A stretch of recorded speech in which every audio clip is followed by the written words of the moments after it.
حکومت کے اندر کیا ہو رہا ہے، کیا کھچڑی پک رہی ہے، وفاقی وزیر کی تبدیلیوں کی باتیں ہو رہی ہیں، کون سا وفاقی وزیر تبدیل ہونے جا رہا ہے اور کون اہم سیاسی شخصیت اس کی جگہ یعنی کہ اس کو ریپلیس کرنے کی کوشش کہہ لیں یا اس میں ان کی جگہ لے سکے گی۔ آج کا اہم ٹاپک اور دوسرا، قومی اسمبلی میں اسپیکر قومی اسمبلی اور خواجہ آصف صاحب جو ہیں وہ اسپیکر قومی اسمبلی کو کیا مشورے دے رہے ہیں، یہ آج کے اہم ٹاپک ہیں۔ تو سب سے پہلے بات کر لیتے ہیں کہ کون سا وفاقی وزیر جو ہے اس کی تبدیلی کی باتیں ہو رہی ہیں اور بلکہ کوششیں بھی ہو رہی ہے۔ اگر دیکھا جائے تو اس وفاقی وزیر کی تبدیلی سے حکومت پر اور اسٹیبلشمنٹ کے درمیان اس کے کیا اثرات ہوں گے،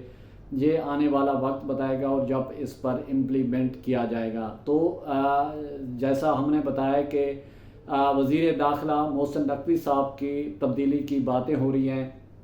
اور ان کو ہٹائے جانے کی باتیں ہو رہی ہیں اور کوشش یہی کی جا رہی ہے کہ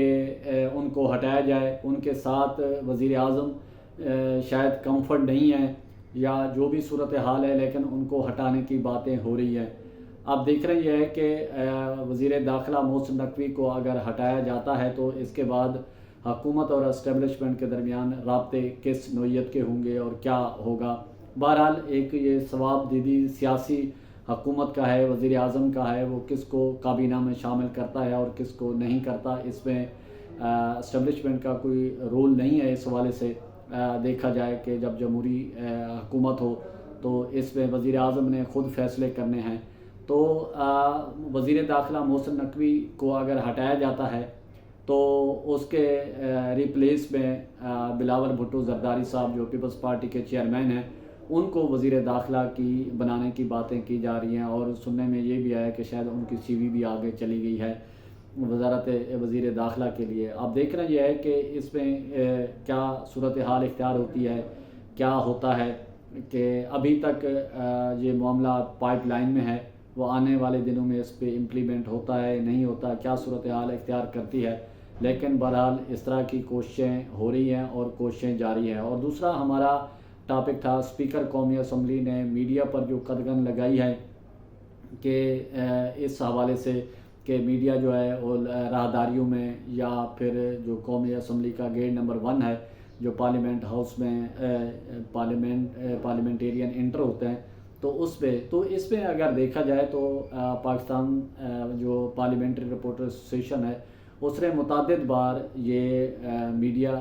جو اسپیکر قومی اسمبلی کا میڈیا ونگ ہے اس کے علم میں متعدد بار یہ چیزیں لائی ہیں کہ معزز ممبران کے ساتھ جو لوگ آتے ہیں اور ایک جھم کٹا کی صورت ہوتی ہے اور یوٹیوبر اور ٹک ٹاکر بھی اس میں شامل ہوتے ہیں،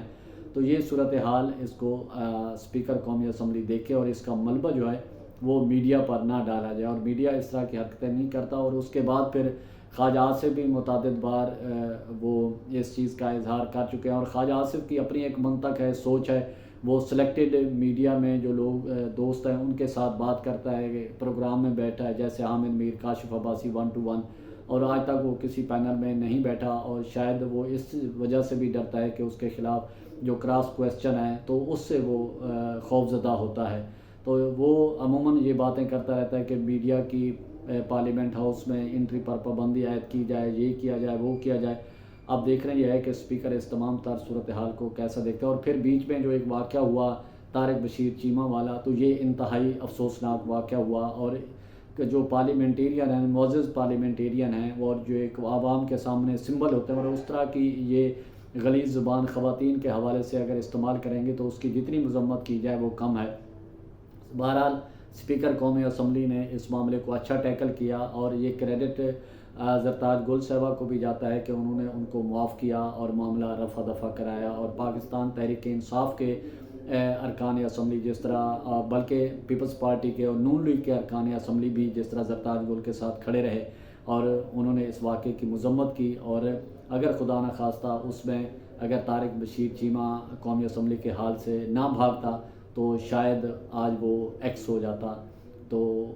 کوئی دنگا فساد ہو جاتا، تو یہ صورتحال بڑی گمبھیر تھی اور جس کو اسپیکر قومی اسمبلی نے بہت اچھے طریقے سے ٹیکل کیا اور ان کی رکنیت بھی ایک دن کے لیے معطل کی، اور انہوں نے وہ جب اگلے اجلاس میں آئیں گے تو وہ اپالوجائز بھی کریں گے پراپر، انہوں نے معافی بھی مانگی ہے۔ تو اس صورتحال یہ تمام تر چیزیں تھیں جو آپ کے سامنے لانا تھی، لیکن حکومت کے اندر جو ہے وہ بڑی کھچڑی پک رہی ہے، اور زرداری صاحب بھی ظاہر ہے آپ کو پتہ ہے کھلاڑیوں کے کھلاڑی ہیں، شہباز شریف صاحب بھی اپنی بھرپور کوشش کر رہے ہیں، اور دوسری طرف سے سابق وزیر اعظم نواز شریف صاحب نے بھی اب پارٹی کی قیادت سنبھال لی ہے۔ اب شہباز شریف صاحب کے لیے آنے والے دنوں میں مزید مشکلات ہوں گی۔ سابق وزیر اعظم نواز شریف نے بیٹی کی خاطر، بھائی کی خاطر بہت کچھ سہا جو ان کی مزاج کے خلاف ہے، جو ان کے برداشت کرنا ان کے مزاج کے خلاف ہے، لیکن پھر بھی بھائی کی وجہ سے، بیٹی کی وجہ سے وہ مجبور رہے، لیکن اب وہ عملی طور پر پارٹی کے صدر بن گئے اور پارٹی کی قیادت وہی کریں گے، ووٹ بینک انہی کا ہے۔ اب دیکھنا ہے کہ آنے والے وقت میں وہ کیا صورتحال اختیار کرتی ہیں، کیا ہوتا ہے کیا نہیں ہوتا، یہ بہت بڑا اہم سوال ہے۔